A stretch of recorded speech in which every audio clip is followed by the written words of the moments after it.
This is the Global Podcast Network, where executives and professionals connect, share, and inspire. Stay tuned for the conversations that drive success.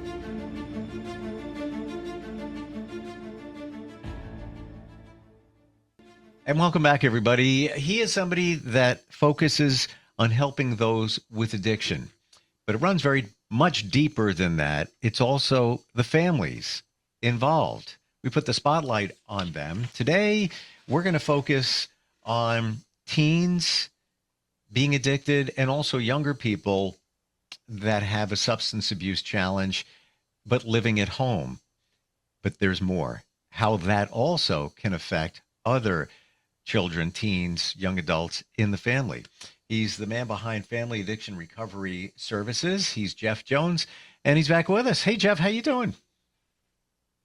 Good. Thanks, Steve. Just a quick reminder that the website is thefamilyrecoverysolution.com. Gotcha. Okay. Appreciate that.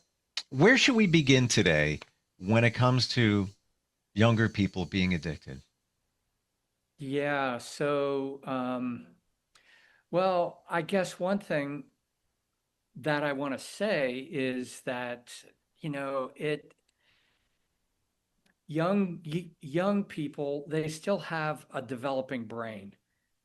And what that means essentially is they get bored easy, they are curious, they're always looking for a new, exciting thing to do, and maybe old hobbies are no longer something that they want to spend time with because when they find something new that's exciting, their brain gets a dopamine surge, this dopamine rush. And I'm talking about doing like bungee jumping, skydiving, anything to get that dopamine rush going. Hmm. And when they don't have that, they're going to be bored. They're not going to, they could easily just kind of hang out and do nothing and not really be productive with their time. And there's a whole culture of kids that this has an impact with. Wow. Would you say that the possibility of boredom and looking for a new rush, if you will, applies to pretty much everybody who's younger? That's just the way that because their brains aren't fully developed? Largely, Okay. largely, yes. And I have known, I have friends with kids who the kids have followed a specific path where, maybe they have gone through Boy Scouts and then they go through Eagle Scouts and the Order of the Arrow, and they are, willingly engage in some kind of community service where they can give back.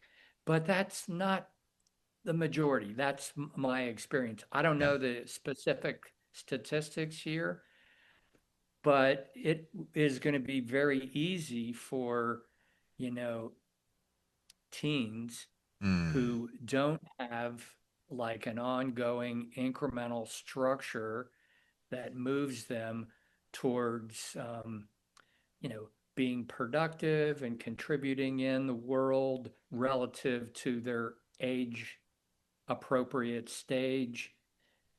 It's not that unusual where teens will just stay at home and stay in the basement and tell their parents, they're bored, they don't have anything to do, Mm.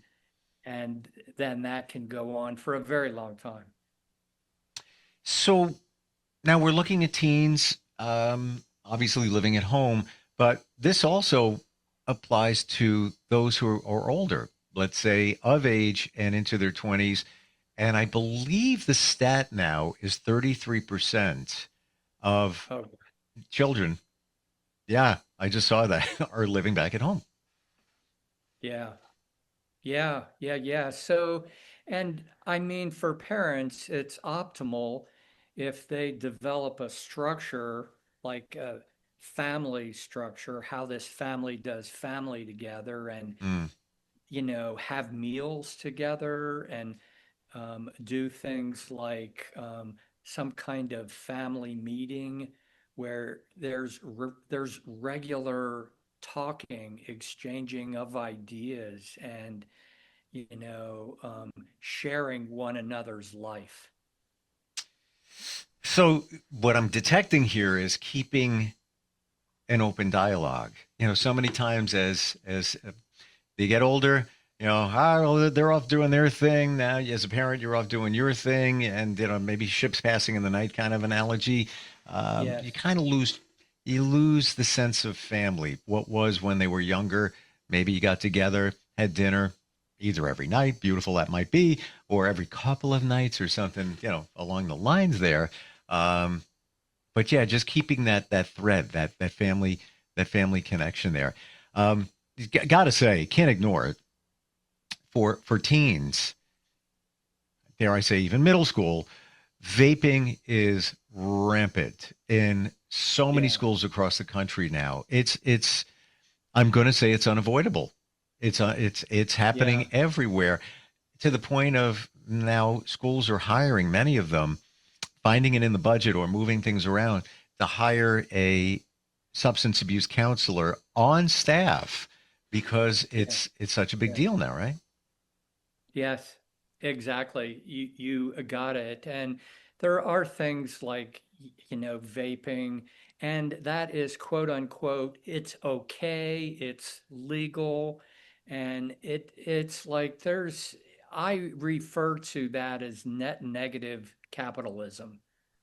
Um, it's legal per se, but it can be, firing reward pathways Mm. that will lead to addiction, can be a slippery slope to addiction.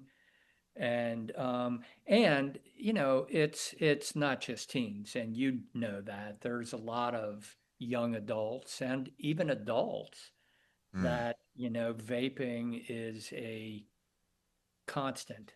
Oh It's a yeah.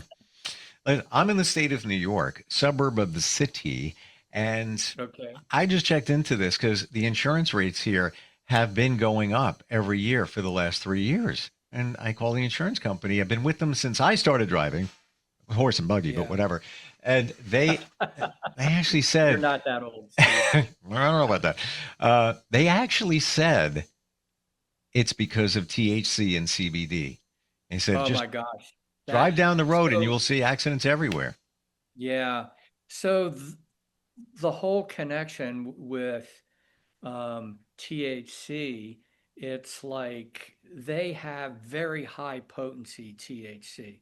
Like THC was my drug of choice when I was a teenager and young adult. Hmm. And and it had, from my understanding of it, anywhere from 3 to 6 or 7% THC. Now they have THC out there that is like 90%. Yep.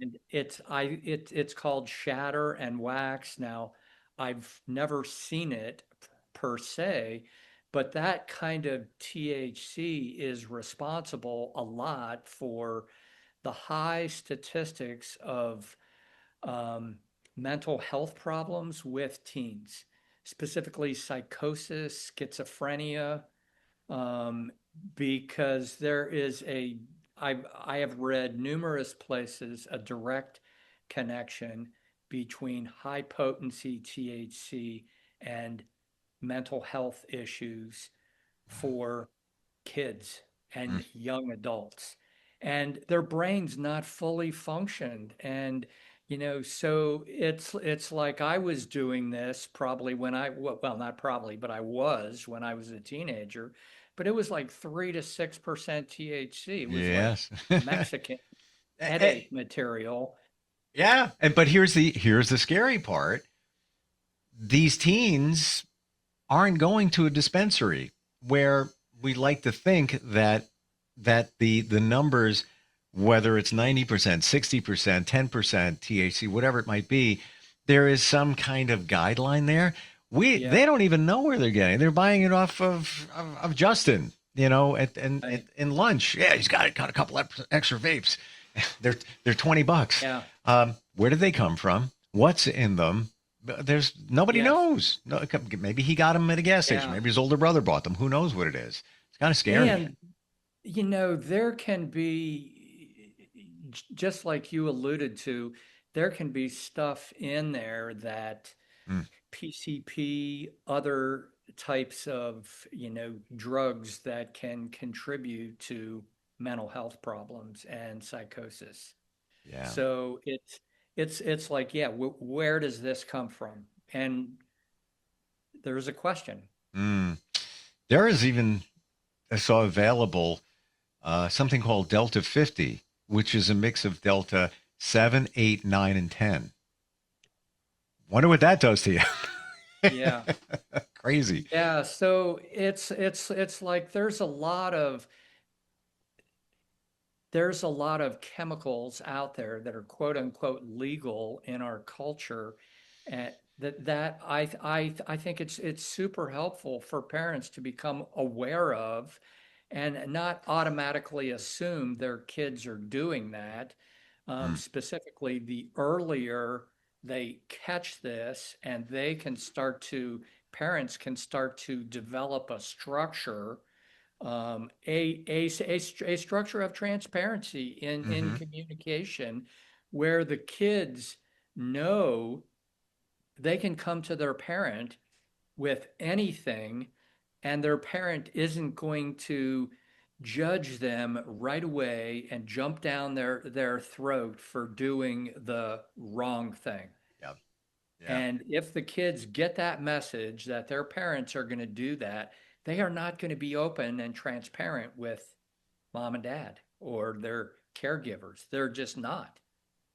And as a parent, have to say it. I'm a parent. Got to say it for other parents. Don't assume your kid is not doing it. Yes. Assume they are.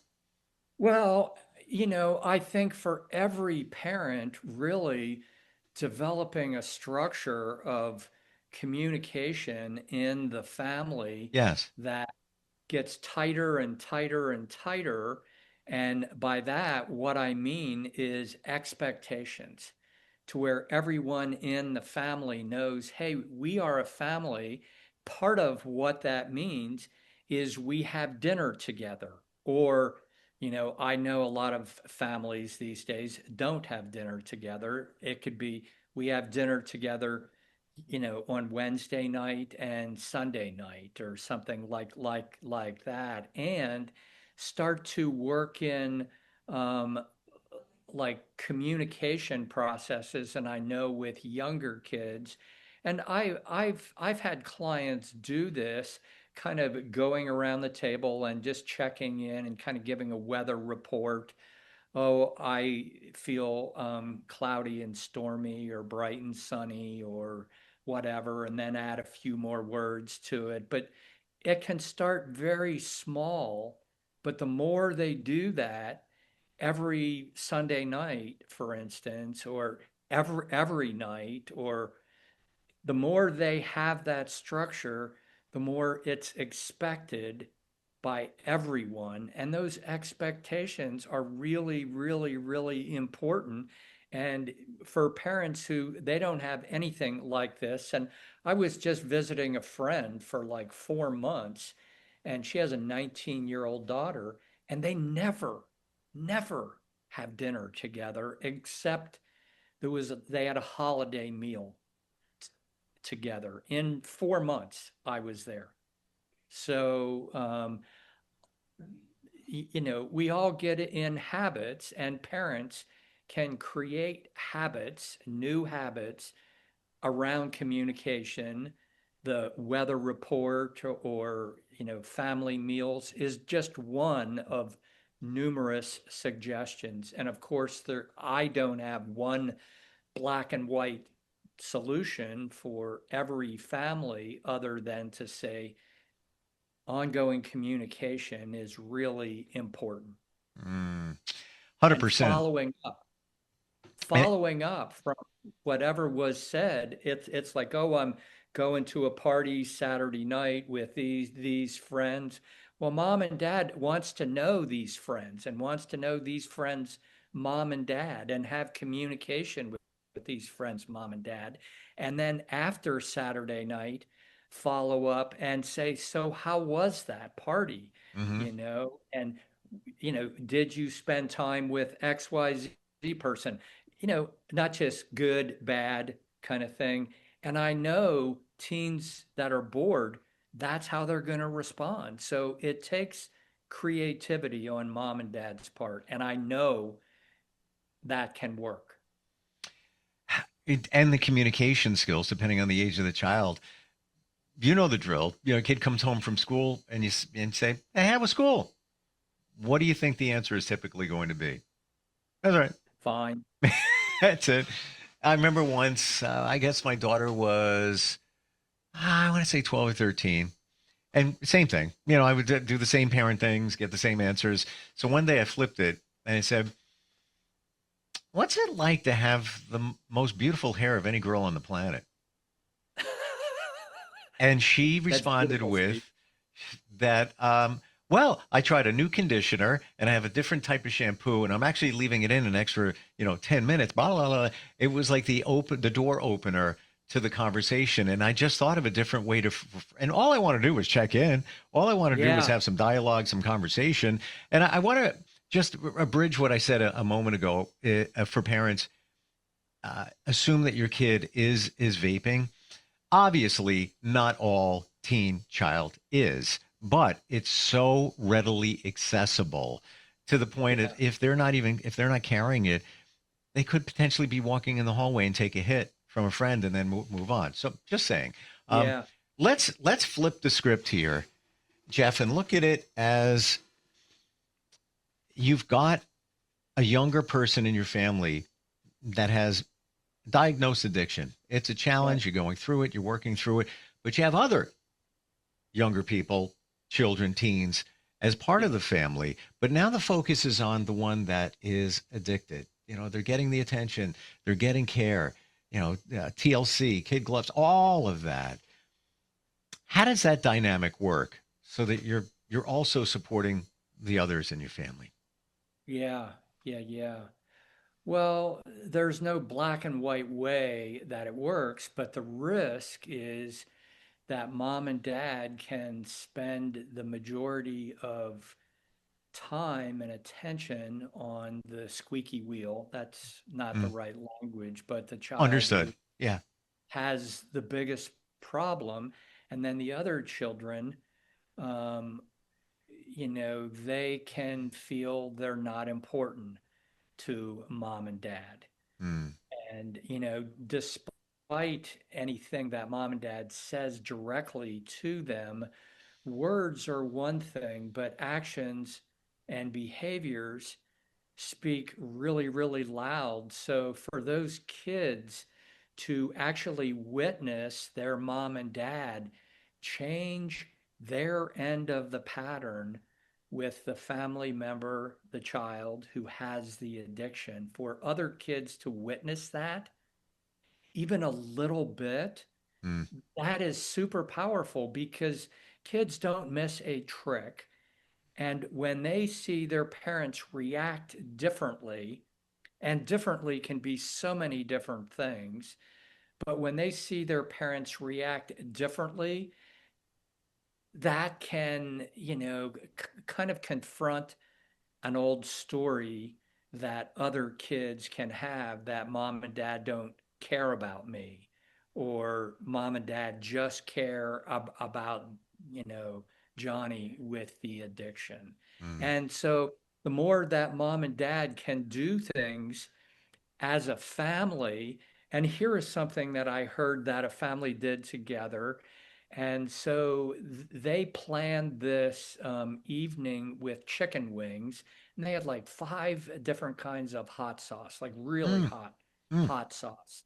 And hot sauce actually um, provides endorphins and a dopamine rush. Hmm. And so they had all these questions in a bowl on these little pieces of paper, and they were wadded up. Ah. And so they created this game in the family with everybody, that everybody had to go around the table, take a question, answer it, and then they could have a chicken wing with hot sauce.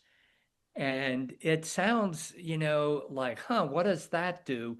But these parents told me they learned more about their kids in that meal with chicken wings and hot sauce than they ever knew.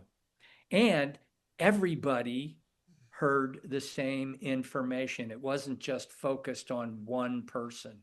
So it like creativity, and I love what you said before with your daughter. What's it like to have the most gorgeous hair of any girl on the planet? That is super creative. And that is the kind of thinking that is really, really helpful. And I'll bet you learned more from her then about her relationship to her hair than you had ever even imagined. This is the truth. Like it was almost like the sun came out. Like, oh, okay, she's, And by the way, that hot sauce game, you just reminded me. Um, I got that for friends. That's going about maybe 4 years ago. Yeah. However, my son loved the game.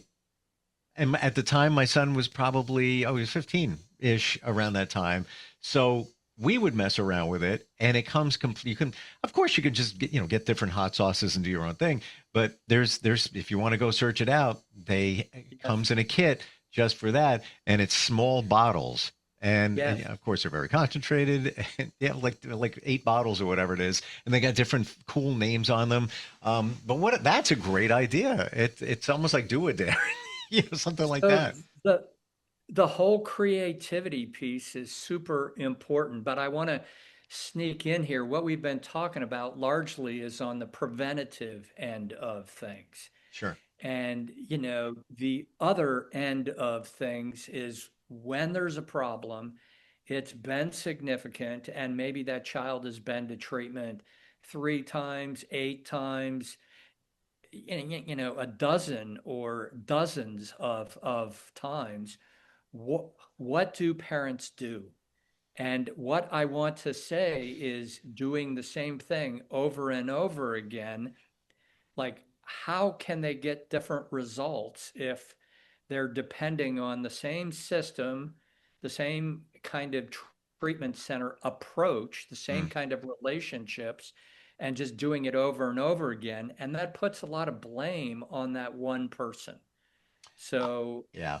Yeah. I don't know who said it. I don't know if it was Einstein or whoever, but doing the same thing over and over again, expecting different results is the definition of yeah, insanity. Something I'm yeah, paraphrasing, but something there. Uh, w- yeah, we're out of time. Could keep going. This is so insightful and I uh, know. and so important too. This is what you do, and are you available if a family is having a challenge, a parent needs some advice, needs some coaching, counseling? Uh, Anyone Yeah. on the planet, can they reach out to you? Absolutely. So my website, thefamilyrecoverysolution.com, at the very top of it in small print says save your family from addiction in 90 days. And Mm, if they click there, they will enter into a mini masterclass mm, that they can actually assess for themselves. Do they want to have an appointment with me or not? Because this isn't just one simple solution. And a large part of what I do is, to help families navigate the traditional recovery system as well as incorporate bionutritional repair, brain health suggestions, changes that they can make, small incremental changes of tiny habits to where they can start easier seeing things differently, mm. a new perspective. but there's so many different ways that I can help, but I can't really help unless I hear their specific stories. Sure. There's Sure. no black and white solution here. What I find makes you radically different is you do focus on family and you do have a focus, if you will, on chemistry and the brain. Not a Right. lot of recovery specialists, if you will, do that. What's your website again, Jeff? TheFamilyRecoverySolution.com. Thank you very much for being here today and the insight and the ideas, sparking creativity for families. Really appreciate it. We'll talk next time. Thanks, Steve. Thank you. I'll be right back. This is the Global Podcast Network, where executives and professionals connect, share, and inspire. Stay tuned for the conversations that drive success.